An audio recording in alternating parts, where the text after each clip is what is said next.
Friends, हम पढ़ रहे हैं पीजीटी के सिलेबस के अंतर्गत धातु रूप। इसी तरीके से और भी पीजीटी का सारा सिलेबस कवर करने के लिए हमारे चैनल को प्लीज़ सब्सक्राइब करें, ताकि हमारा सारा नोटिफिकेशन, मैं जितनी भी वीडियो बनाऊं, मेरा नोटिफिकेशन आप लोगों तक पहुंच सके।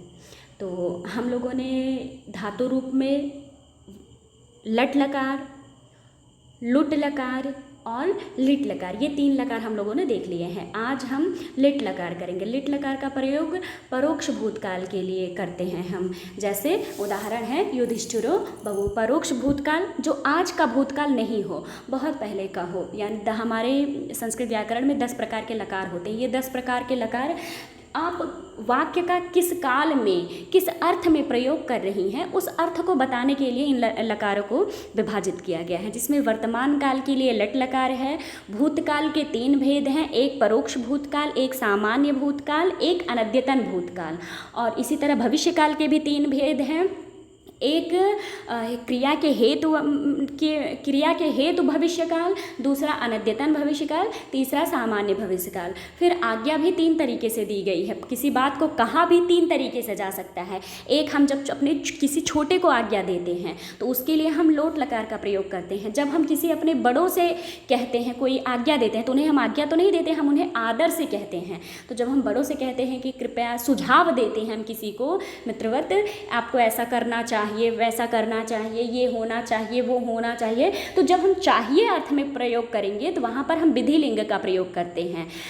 आज्ञा देने के लिए लोट लकार का प्रयोग, चाहिए के लिए, किसी को सुझाव देने के लिए हम विधि लिंग का प्रयोग, और जब किसी को हमें आशीर्वाद देना हो तो उसके लिए हम आशीर लिंग का प्रयोग करते हैं। इस तरीके से हमने 10 लकारों को समझा। तो ये जो परोक्ष भूतकाल होता है, इसके लिए हमने बताया जो आज का नहीं, बहुत पहले का भूतकाल हो। जैसे युधिष्ठिर नाम के एक राजा थे, तो युधिष्ठिर नाम के राजा क्या कल के थे? नहीं, कल के नहीं थे। क्या आज सुबह के थे? नहीं, ये बहुत पहले के थे। तो जब हमें बहुत पहले के लिए भूतकाल का प्रयोग करना होगा तो वहाँ पर हम लिट लकार का प्रयोग करेंगे। लिट लकार में जो ये तिप, तस, झी आदि 9 परस्मय पद के प्रत्यय होते हैं, इन चाहे परस्मय पद के प्रत्यय आप बनाएं, चाहे आत्मनेय पद का आप रूप बनाएं, दोनों के स्थान पे क्रमशः डल, अतुस, उस, थल, अथुस, अ, डल व म ये आदेश हो जाते हैं।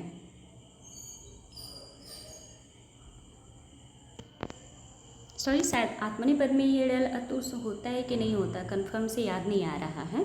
बट परस्मय पद में तिप को डल, टस को अतुस, झी को उस, सिप को थल, थस को अथुस, थ को अ, मिप को डल, वस को व, मस को म, ये आदेश हो जाते हैं।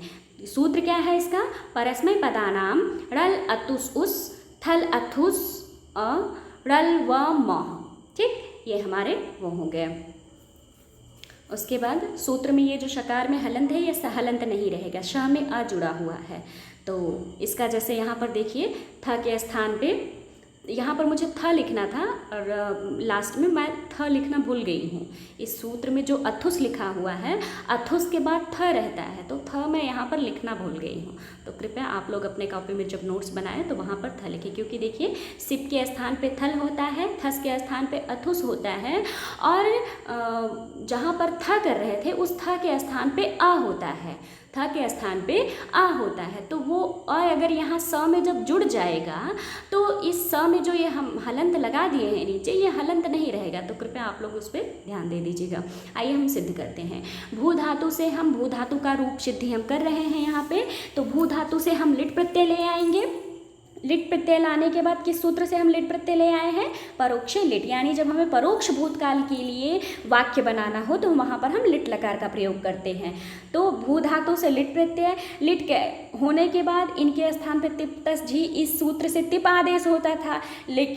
लेकिन इस लिट लकार में परस्मय पदानाम इस सूत्र से तिप आदि के स्थान पर क्रमशः डल, अतुस, उस ये आदेश हो जाएंगे। तो प्रथम पुरुष एक वचन में डल आदेश होता है, जैसा कि आप यहाँ ऊपर तिप के स्थान पर डल होता है, तो यहाँ पर हम डल ले आएंगे। डल में जो डकार है उसकी चुटु से इत संज्ञा होकर तस्य लोप से लोप हो जाएगा, और जो लकार है उसकी हलंत्यम से इत संज्ञा होकर तस्य लोप से लोप हो जाएगा।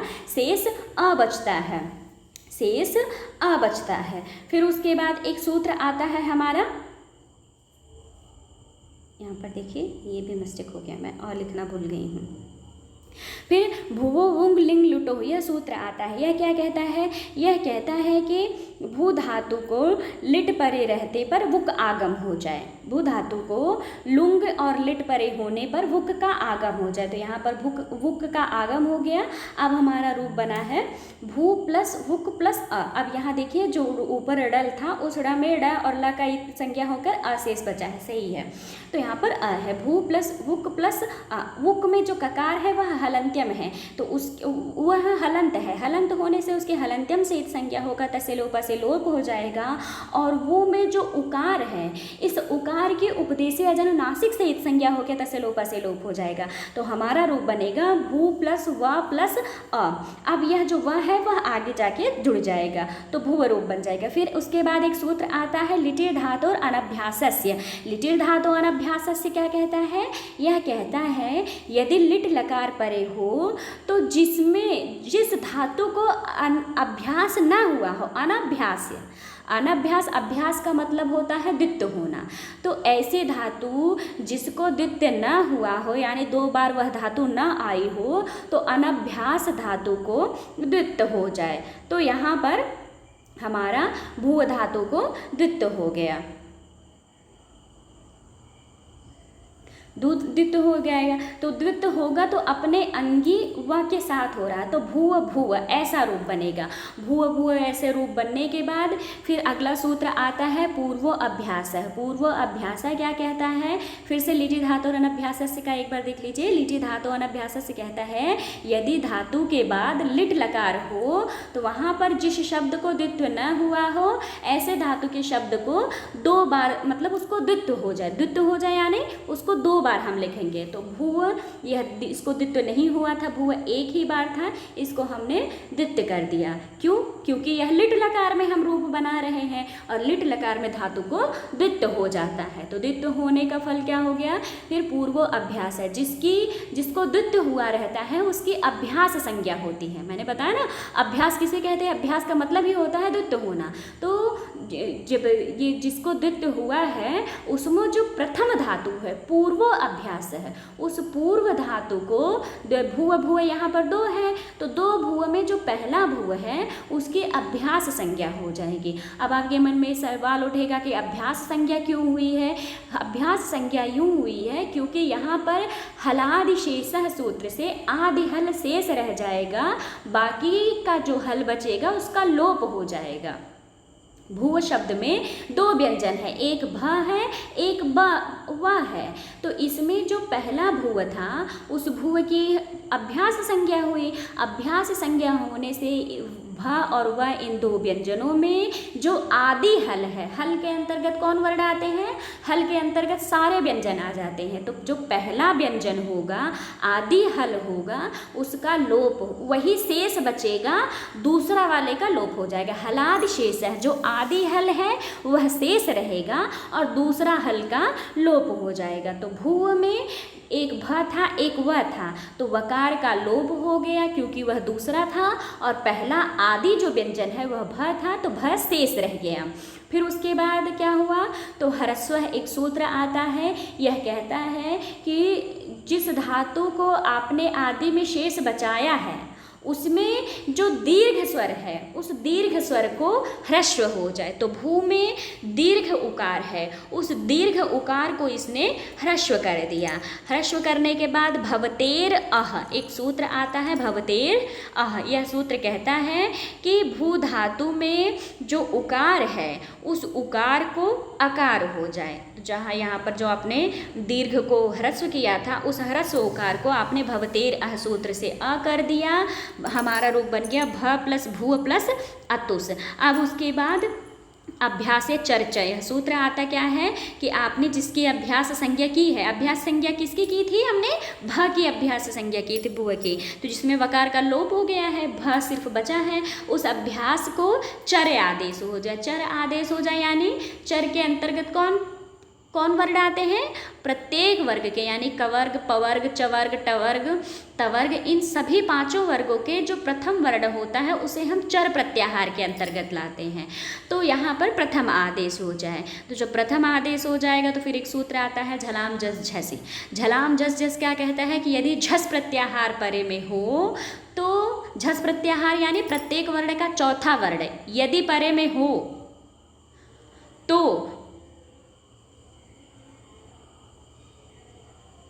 झस मतलब प्रत्येक वर्ण का चौथा और तीसरा वर्ण यदि बाद में हो तो जो चर हो उसको, जो झल प्रत्याहार के वर्ण हैं उन झलों को जस्त हो जाए। झल के अंतर्गत पहले आप लोगों को प्रत्याहार आना बहुत ज़रूरी है। अब मुझे लगता है कि सब लोगों को मालूम ही होगा कि झल प्रत्याहार के अंदर कौन आएगा।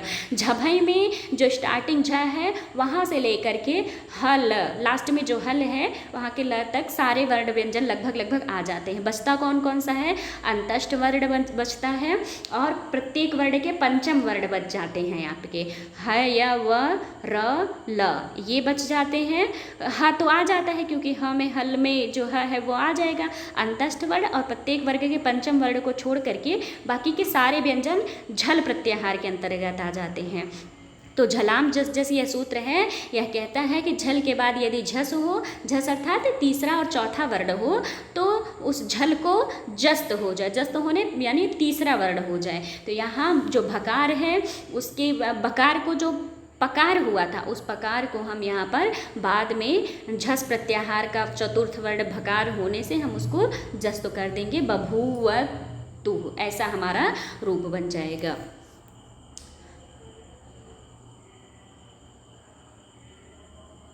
हाँ, ये हमारा बभूव रूप सिद्ध हो गया। अच्छा, हम एकदम नीचे चले गए थे, तो अभी हम डल का अ से सिद्ध कर रहे थे ना, तो बभूव, ये वकार में जो हलंत है इसमें ये वाला जुड़ जाएगा, बभूव रूप हमारा सिद्ध हो जाएगा। इसी तरह हम फिर से एक बार देख लीजिए, इसको मिस्टेक हो गया। भू धातु से हम प्रथम पुरुष एक वचन में लिट लकार के स्थान पे अड़ल ले आए। अड़ल लाने से भूओ वुंग लिंग लिटो सूत्र से हम वुक का आगम किए। यह सूत्र क्या कहता है? यह कहता है भू धातु के परे यदि लिट लकार और लुंग लकार हो तो वहाँ पर वुक का आगम हो जाए। वुक में जो ककार है उसकी हलंत्यम सेत संज्ञा हो जाती है और उकार की उपदेश जनुनासिक सेत संज्ञा हो जाती है और तस्य लोपा से लोप हो जाता है। तो हमारा रूप बनेगा भू प्लस व प्लस अ। ऐसा हमारा रूप बनने के बाद लिटि धातु और अनभ्यास से कहता है यदि लिट लकार परे में हो तो धातु को जिसको द्वित्व न हुआ हो उसे द्वित्व हो जाए। तो भू धातु को द्वित्व नहीं हुआ था इसलिए उसको द्वित्व हो जाएगा। द्वित्व होने का मतलब दो बार आ जाएगा, तो भू भू दो बार आ जाएगा। तो जो भू आएगा तो जो हलंत वकार है उसको लेकर आएगा, क्योंकि यह किसी से जुड़ा ही रहेगा वकार, तो भू भू को लेकर दो बार द्वित्व हो गया। और जिसको द्वित्व हुआ हो उसमें जो पहला द्वित्व है, जो पहला भू है, उसकी पूर्वो अभ्यासा से अभ्यास संज्ञा हो जाएगी। अभ्यास संज्ञा होने से हलादि शेष से उसका आदि हल यानी जो भू है वह शेष रहेगा और वकार का लोप हो जाएगा। फिर उसके बाद ह्रस्व एक सूत्र आता है, या जो दीर्घ उकार है उस उकार को ह्रस्व उकार हो जाएगा। ह्रस्व उकार होने से भवतेरः एक सूत्र उसके बाद आएगा, वह भ में जो उ है उसको अ कर देगा, भू में जो उकार है उसको अ कर देगा। तो भ भू व ऐसा रूप बना। फिर अभ्यासे चर से चरत्व आदेश होगा, उस चर्त को झलाम जैसे जस्त हो करके बभूव रूप हमारा सिद्ध हो जाएगा लिट लकार प्रथम पुरुष एक वचन में। इसी तरह जब हम अतुस लगाएंगे तो जैसे बभूव बना था सेम उसी प्रक्रिया से हमारा बभूवतुः बन जाएगा। विसर्ग क्यों आया? क्योंकि अतुस में जो सकार है उसका रुत्व विसर्ग हो करके बभूवतुः रूप बन जाता है।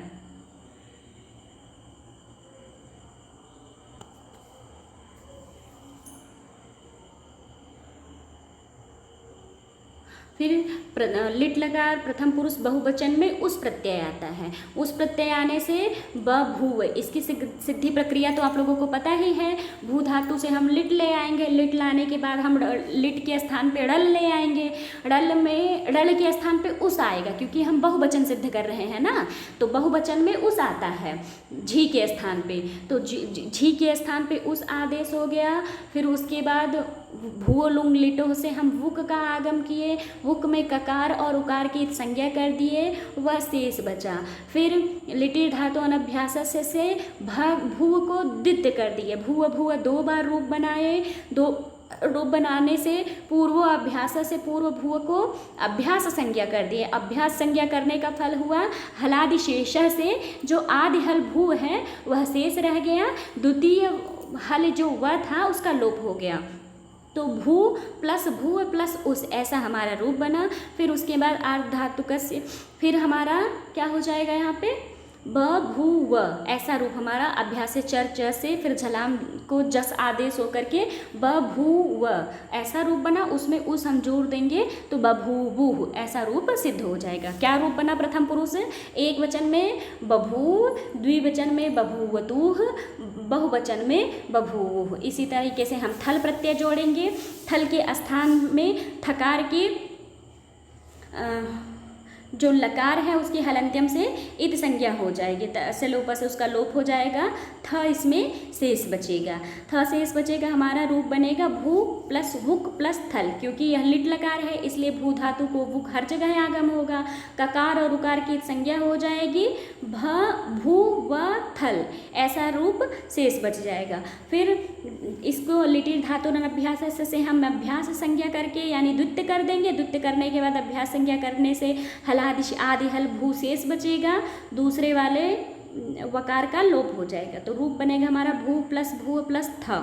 फिर उसके बाद हम जो भू है उसको जस्तु करेंगे, उसके दीर्घ उकार को ह्रस्व उकार करेंगे, ह्रस्व उकार को भवतेर अ से भ करेंगे, उस भ को अभ्यासे चर च से चर तो करेंगे, फिर झलाम जस झ से जस तो करके बभूव रूप बना लेंगे। बभूव रूप बनाने के बाद एक सूत्र आता है आर्ध धातुक से इट वलादे है। यह कहता है कि यदि आर्ध धातु प्रत्यय परे हो तो और वह वल प्रत्याहार के अंतर्गत आता हो। यदि आर्ध धातु प्रत्यय परे हो और वह वल प्रत्याहार के अंतर्गत आता हो तो इट का आगम हो जाए धातु और प्रत्यय के बीच में।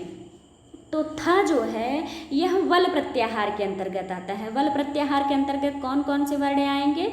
ह को छोड़ करके, ह और य को छोड़ करके बाकी सारे व्यंजन आ जाते हैं। सारे व्यंजन आ जाते हैं ह और य को छोड़ करके। तो थ भी वल प्रत्याहार के अंतर्गत आता है, इसलिए यहाँ पर इट आगम हो जाएगा। थल यहाँ पर जो तिंग होता है, शित होता है, उसी की सार्वधातुक संज्ञा होती है। न तो यहाँ पर तिंग है न यहाँ पर शित है, यहाँ पर थल प्रत्यय है, इसलिए इसकी अर्धधातुक संज्ञा है। और जो अर्धधातुक संज्ञक होता है यदि वह वल प्रत्याहार के अंतर्गत है तो उसको इट का आगम हो जाएगा। इट का आगम होने से टकार के हलंत्यम से इट संज्ञा हो जाएगी। ई शेष बचेगा। जब हम संधि कर देंगे तो बभूविथ ऐसा हमारा रूप सिद्ध हो जाएगी। यह मध्यम पुरुष एक वचन में हुआ। इसी तरह जैसे हमने अतुस प्रथम पुरुष द्विवचन में अतुस जोड़ा था, उसी तरीके से हम अथुस जोड़ेंगे। बभूव तक कैसे सिद्धि प्रक्रिया करते हैं यह आप जान गई हैं। नहीं आया है तो पहले के रूपों में देख लीजिए कि बभूव तक कैसे बनाना है।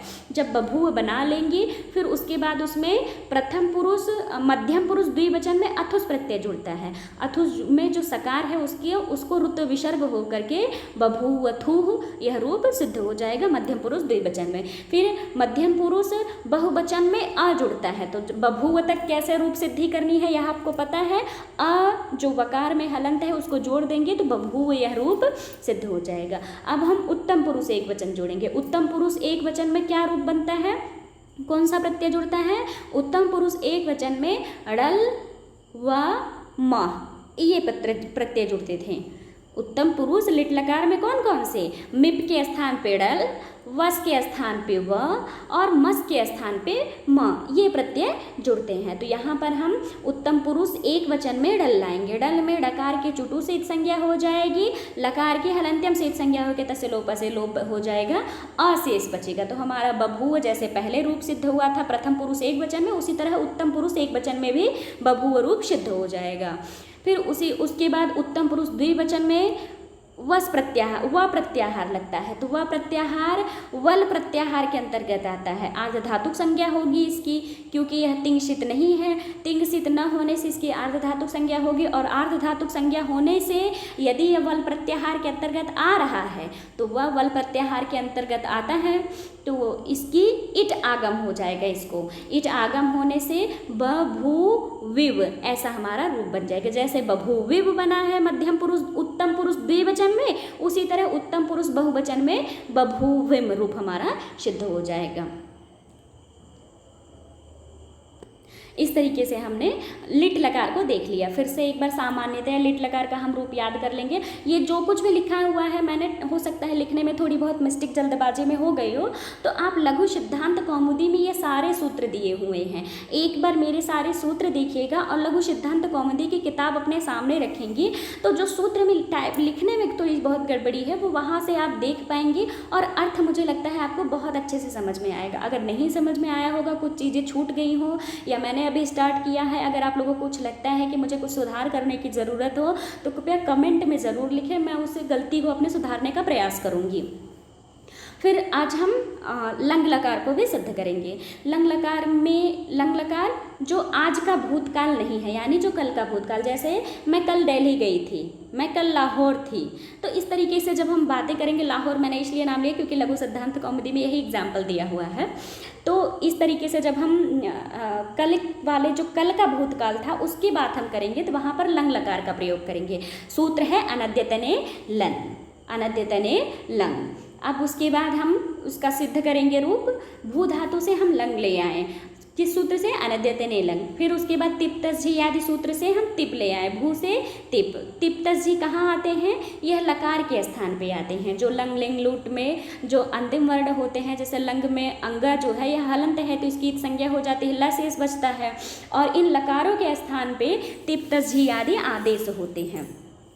फिर भू धातु से हम तिप ले आए तो यहाँ पर लंग लुंग रिंग छड उदात्ता है, एक सूत्र आता है। इस सूत्र से लुंग प्रत्याहार परे रह, लुंग प्रत्यय, लंग प्रत्यय, रिंग प्रत्यय, ये तीन प्रत्यय यदि परे में हो तो धातु के पहले अट का आगम हो जाए, धातु के पहले अट का आगम हो जाए। तो अट का आगम हो जाएगा। कौन कौन से प्रत्यय परे होने चाहिए? लुंग लकार हो यानी सामान्य भूतकाल हो, लंग लकार हो यानी अनद्यतन भूतकाल हो, और रिंग लकार हो यानी परोक्ष भविष्यकाल, अनद्यतन भविष्यकाल। जैसे कृष्ण की पूजा आप करेंगे तो आपको सुख मिलेगा, ये परोक्ष भविष्यकाल की बात है ना। तो परोक्ष भूतकाल, सामान्य भूतकाल और परोक्ष भविष्यकाल के लिए हम धातु से पहले अट का आगम कर देंगे। अट में जो टकार है उसकी हलंत्यम से संज्ञा होकर तस्य लोपा से लोप हो जाएगा, अ शेष बचता है, उस अ को जोड़ देंगे तो हमारा रूप बनेगा अ प्लस भू प्लस शप प्लस ती। शप क्यों आगम हो गया? क्योंकि तिप प्रत्यय यह तिगंत है, तिगंत होने से तिंग सित सार्वधातुकम से इसकी सार्वधातुक संज्ञा हुई, और सार्वधातुक संज्ञा का फल है कर्तर शप से शप का आगमन। शप में आदि शकार के लशक को तद्धिते से और पकार की हलंत्यम से संज्ञा होकर तस्य लोपा से लोप हो जाता है, अशेष बचता है। तो हमारा रूप बनेगा अ प्लस भू प्लस अ प्लस ती, अभू प्लस अ प्लस ती। फिर उसके बाद आर्धधातुक सार्वधातुक आर्धधातुकों से यदि सार्वधातुक अथवा आर्धधातुक प्रत्यय परे हो तो इगंत धातु के अंग को गुण हो जाए। तो उक जो है वह इगंत है और इस इगंत को गुण हो जाएगा तो ऊ को ओ हो जाएगा। तो हमारा रूप बनेगा अ भो प्लस अ प्लस ती। उसके बाद एचो अय वाव अव या अव एचो अय वा यावह, यह सूत्र लग जाएगा। एचो अय वा यावह यह सूत्र क्या कहता है? यह कहता है यदि एच धातु के बाद, एच प्रत्याहार के बाद, एच प्रत्याहार यानी ए ओ आई औ, तो भो धातु में ओ है, एच है, इसके बाद यदि कोई भी अच यानी कोई भी स्वर परे हो तो उसको क्रम से अय अव आय आव आदेश हो जाए, तो ओ को अव आदेश हो जाएगा तो अभव, ऐसा हमारा रूप बन जाएगा। तो इधर ती है तो अभव ती बनेगा। ती में एक सूत्र आता है जो यहाँ पर हमने नहीं लिखा है, आगे वाले में हमने लिखा है इतश्च। इतश्च यह सूत्र कहता है कि ये जो गित लकार होते हैं इन लकारों में ई का लोप हो जाएगा, ई का लोप हो जाएगा तो हमारा रूप बन जाएगा अभवत। क्या रूप बन जाएगा हमारा? अभवत। ती में जो इकार है उसका किस सूत्र से लोप हो गया? इतश्च। अभी मैंने आगे उसको लिखा हुआ है, अभी हम आपको दिखाएंगे। ये तो प्रथम पुरुष एक वचन में रूप बना लंग लकार का। क्या रूप बना? अभवत। फिर कैसे बन गया?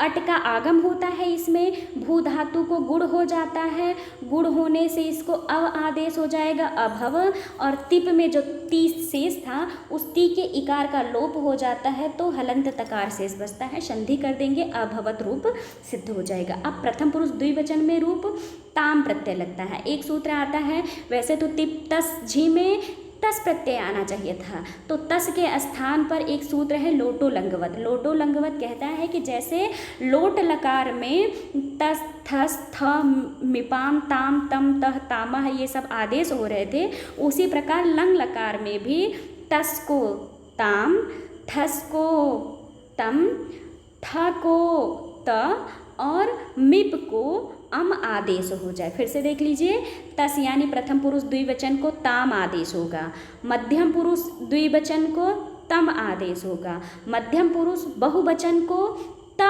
आदेश होगा और उत्तम पुरुष एक वचन मिप को अम आदेश होगा। यहाँ मैंने लिखा हुआ भी है।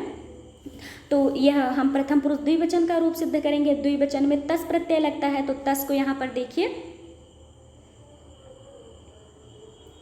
यहाँ पर देखिए तस को ताम आदेश होता है, तो हम यहाँ पर ताम आदेश कर देंगे। ताम आदेश हो गया तो हमारा रूप बना आगम पहले से हुआ है, सारा रूप सिद्धि वही है, भू ताम, ऐसा रूप बना। फिर भू में जो ऊ है उसको सार्वधातु का अर्थ धातु के से गुण होगा, गुण होने से एच एवा यावा से अब आदेश होगा, अभवताम हमारा रूप सिद्ध हो जाएगा। अब इसी तरह हमारा प्रथम पुरुष एक वचन में अभवत रूप बना था, प्रथम पुरुष द्विवचन में अभवताम रूप बना था। अब प्रथम पुरुष बहुवचन में अभवन रूप बनेगा। प्रथम पुरुष बहुवचन में क्या रूप बनेगा? अभवन। तो आइए हम देखते हैं यह रूप कैसे बनेगा। यहाँ पर देखिए, अभवन में भू धातु से हम लंग लकार ले आए, लंग के स्थान पे किस सूत्र से लंग ले आए? अनद्यतने लंग। फिर तिप तस झी, इस सूत्र से प्रथम पुरुष बहुवचन में झी प्रत्यय लगता है, तो भू प्लस झी हमारा रूप बना। फिर उसके बाद हम ले आए लंग लुंग लिंग छड़ उदात्त, इस सूत्र से अट का आगम किया। यदि धातु के बाद लुंग लकार हो, लंग लकार हो, लिंग लकार हो तो धातु के पहले अट का आगम हो जाए। तो यहाँ हम लंग लकार सिद्ध कर रहे हैं, तो यहाँ धातु के पहले अट का आगम हो जाएगा। अट में जो टकार है उसकी हलंत्यम से संज्ञा होकर तसे लोपा से लोप हो जाएगा। देखिए, जब यही टकार टवर्ग पहले होता है, किसी प्रत्यय के आदि में होता है, जब किसी भी शब्द के आदि में होता है तो वहाँ पर चुटु से इत संज्ञा होती है। और जब यह टकार चवर्ग कोई अंत में रहता है, हलंत रहता है, तो उस हलंत की हलंत्यम से इत संज्ञा होती है। तो यहाँ पर टकार की हलंत्यम से इत संज्ञा हुई है और तसे लोप से उसका लोप हो गया है। तो अब हमारा रूप बना अ प्लस भू प्लस छी, झी, ऐसे हमारा रूप बना। फिर तिंसित सार्वधातुकम से यह तिगंत प्रत्यय झी है, इसलिए इसकी सार्वधातुक संज्ञा होगी। सार्वधातुक संज्ञा होने से कर्तरी शब्द से शप का आगम हो जाएगा। कर्तरी शब्द से शप का आगम होने से रूप बनेगा अ भू प्लस शप प्लस झी। फिर उसके बाद शप में शकार और पकार की संज्ञा हो जाएगी, रूप बनेगा हमारा अ प्लस भू प्लस अ प्लस झी। शप में जो शकार है तालव्य शकार, इसकी लशक को तद्धिते से संज्ञा हो जाती है और पकार के हलंत्यम से अशेष बचता है। फिर सार्वधातुक आर्धधातुकयों से कहता है कि यदि धातु के बाद सार्वधातुक प्रत्यय अथवा आर्धधातुक प्रत्यय में परे हो तो इगंत अंग को गुण हो जाए। तो अभू में जो ऊ है वह इगंत है, उसको गुण होकर अभोर बन जाएगा, अभो प्लस अ प्लस झी। फिर एचो एवा यावा से कहता है कि ओ के बाद यदि अ प्रत्यय परे हो तो अव आदेश हो जाए, तो अभव ऐसा रूप बनेगा। फिर जो अंत आएगा, यह कहता है झी को अंत आदेश हो जाए, अभवंती ऐसा हमारा रूप बनेगा। फिर कहता है संयोगांतस्य लोपः, संयोगांतस्य लोपः कहता है यदि जब दो प्रत्ययों का दो वर्णों का संयोग होता है तो उन संयोग में जो अंत वर्ण होता है उस अंतिम वर्ण का लोप हो जाए। तो अंतिम में अंतिम वर्ण तकार है, उस तकार का लोप हो जाएगा और इतश्च से इकार का लोप हो जाएगा। इतश्च क्या कहता है? यह कहता है कि जितने भी लंग लिंग लुंग आदि ये गित लकार हैं, उन गित लकारों में इकार का लोप हो जाए। तो ई का इतश्च से लोप हो गया, तकार का संयोगांत से लोप से लोप हो गया, नकार शेष बच गया, वह भी नकार हलंत है। तो हमारा रूप बन गया अभवन। यह हमारा प्रथम पुरुष बहुवचन में रूप हो गया। अब हम मध्यम पुरुष एक वचन में रूप सिद्ध करेंगे। अट आगम कैसे हुआ? यह आप जाती हैं लंग लुंग रिंग छड़ उदात्ता है, इस सूत्र से अट का आगम हुआ, अत में टकार की संज्ञा होकर लोप हो गया, अशेष बचा अ प्लस भू प्लस लंग। फिर उसके बाद फिर हम यहाँ पर सिप प्रत्यय ले आए, शिप लाने से हमारा रूप बना अ भू प्लस सिप। फिर उसके बाद पकार की संज्ञा हो गई, सी शेष बचता है। सी में इतश्च से स के जो इकार है उसका भी लोप हो जाता है। हलंत शेष बचता है स। फिर उसके बाद तिंसित सार्वधातुकम से इसकी सार्वधातुक संज्ञा होती है, कर्तरी शप से शप का आगमन हो जाता है, सकार और पकार की संज्ञा होकर के अशेष बचता है। तो रूप बना हमारा अ भू प्लस अ प्लस स, इस तरीके से रूप बना। फिर सार्वधातुक अर्ध धातुकेयों से इसको जो भू धातु में उकार है वह इगंत है और उस इगंत अंग को गुण होकर के ओ हो गया, अभो रूप बन गया। तो और एचो अयवा यावा से एच परे कोई भी यच हो तो उसको अव आदेश हो जाए, तो हमारा अभव रूप बन गया। और बाद में यह जो सकार है उस सकार को रुत्व विसर्ग होकर के अभवः, मध्यम पुरुष एक वचन में हमारा रूप अभवः सिद्ध हो जाता है। इसी प्रकार मध्यम पुरुष द्विवचन में थस प्रत्यय ले आते हैं, तो थस को हमने लोटो लंगवत से तम कर दिया था, तम हो जाना चाहिए, तो यहाँ पर थस को तम आदेश हो गया, तो हमारा रूप बना अभू प्लस तम। क्यों हुआ? क्योंकि आप जानती हैं जितने भी लंग लुंग रिंग ये लकार होते हैं इन तीनों में अट का आगम हो जाता है, अट में टकारित संज्ञा हो गया, अशेष बचता है, तो अभू प्लस तम ऐसा रूप बना। फिर वही तिंसित सार्वधातुकम से इसकी सार्वधातुक संज्ञा, और सार्वधातुक संज्ञा का फल है कर्तरी शप से शप का आगमन, शप जब आएगा तो शकार और पकार की संज्ञा हो जाएगी, अशेष बचेगा। और सार्वधातुक अर्धधातुकयों से भू में जो ऊ है उसको गुण होकर अभो प्लस अ प्लस तम ऐसा हमारा रूप बना। फिर वही एचो अयवा यावा से अब आदेश होकर अभवतम ऐसा हमारा रूप सिद्ध हो गया। यह मध्यम पुरुष द्विवचन का रूप था। फिर मध्यम पुरुष बहुवचन में ता प्रत्यय जुड़ता है। वैसे तो तिप तस झी सिप थस था जुड़ना चाहिए था, लेकिन लोटो लंगवस इस सूत्र से था को ता आदेश हो जाता है, तो ता आदेश होने की वजह से अभव कैसे सिद्ध होता है आपको पता है, जब ता जोड़ देंगे तो अभवत मध्यम पुरुष बहुवचन में रूप सिद्ध हो जाएगा। इसी तरह उत्तम पुरुष एक वचन में हम अम प्रत्यय ले अभवम रूप बनता है। अभवम रूप कैसे बनता है उसको देख लीजिए। भू धातु से हम लंग लकार ले आए, फिर तिप तस झी सिप थस थिस, इस सूत्र से हम उत्तम पुरुष एक वचन में मिप प्रत्यय ले आते हैं। उस मिप को लोटो लंगवत से अम आदेश हो जाता है। बाकी का अट कैसे आगम होता है, सार्वधातुक होता है, कर्तरी शप आता है, ये सब प्रक्रिया आपको पता है। जब हम यहाँ पर अम ले आएंगे तो हमारा रूप बन जाएगा अ भू प्लस अम, बीच में अ शप का अ है, तो भू में जो ऊ है उसको एचो उससे सार्वधातुक अर्धधातुकयों से गुण हो जाएगा, तो अभो रूप बन जाएगा। फिर एचो अयवा यावा से वही अभव रूप बनेगा, फिर उसमें हम अम ये जोड़ देंगे। मिप को अम आदेश हुआ था तो मिप के अम को इसमें जोड़ देंगे, अभवम, यह रूप हमारा सिद्ध हो जाएगा। अब इसी तरह हमारा मध्यम पुरुष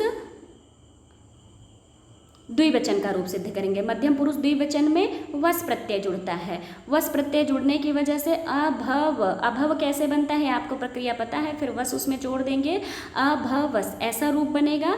इसमें एक सूत्र आता है अतो दीर्घो यही। अतो दीर्घो यही क्या कहता है कि अदंत शब्द के बाद यदि यही प्रत्याहार का कोई वर्ण हो तो उस अदंत शब्द को दीर्घ हो जाए। तो यहाँ पर यही प्रत्याहार यानी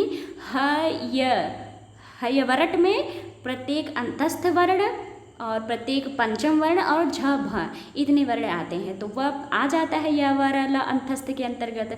वस प्रत्यय परे है, तो वस प्रत्याहार परे होने की वजह से अदंत अंग में जो अभव व में जो अ था उसको दीर्घ होकर अभवाव ऐसा बन जाएगा, अभवाव बन जाएगा। नित्यम गीतः, नित्यम गीतः एक सूत्र आता है, यह कहता है कि जितने भी गीत लकार हैं, गीत लकार जिस लकार में अंग की संज्ञा हुई हो, अंग की संज्ञा किस किस में हुई है, जैसे लंग लकार में अंग की संज्ञा, लिंग लकार में और लुंग लकार में, रिंग लकार में, इसमें अंग की संज्ञा हुई है। तो जिसमें भी अंग की संज्ञा करने वाले शब्द हैं उन अंग की संज्ञा करने वाले सभी रूपों में जो अंत में उत्तम पुरुष का जो सकार है उस सकार का लोप हो जाए। उस सकार का लोप हो जाने से वस में जो सकार है उसका लोप हो जाएगा, नित्य लोप हो जाएगा। तो लोप होकर अभवाव ऐसा रूप हमारा सिद्ध हो जाएगा। फिर से एक बार देख लीजिए, अभव कैसे बनता है ये आपको पता है। अट का आगम होता है भू धातु से, है ना।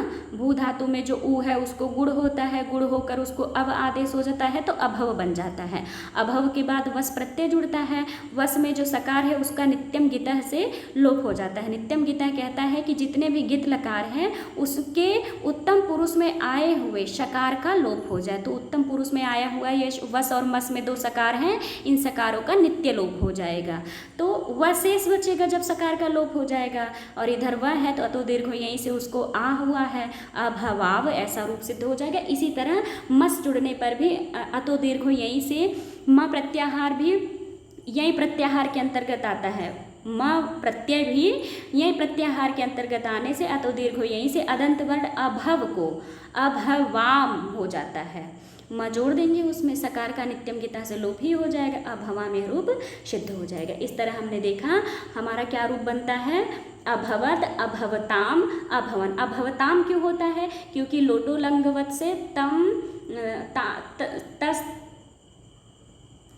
ताम इस सूत्र से हम यहाँ पर तस को ताम कर देते हैं, अभवताम बन जाता है। फिर उसी तरीके से हमारा अभवताम, अभवन। फिर मध्यम पुरुष में अभवः, अभवतम और मध्यम पुरुष बहुवचन में अभवत। फिर उत्तम पुरुष एक वचन में अभवम, उत्तम पुरुष द्विवचन में अभवाव, उत्तम पुरुष बहुवचन में अभवम। रूप सिद्ध हो गया। वीडियो अच्छा लगे तो प्लीज़ लाइक करें। अगर कोई गलती हो, इसमें कुछ कमी लग रही हो तो कृपया कमेंट में ज़रूर बताएं। मेरी थोड़ी सी अटक अटक के बोलने की आदत है। मिलते हैं नेक्स्ट वीडियो में, तब तक के लिए धन्यवाद। मेरे और चैनल को जाते जाते मैं एक बात बता दूं कि मेरे सारे वीडियो को मैं पीजीटी का लगभग सारा सिलेबस मैं कवर करवाऊंगी इस पे। इस सारे फ्री क्लास को देखने के लिए आप यहाँ पर मेरे चैनल को सब्सक्राइब करें। Thank you.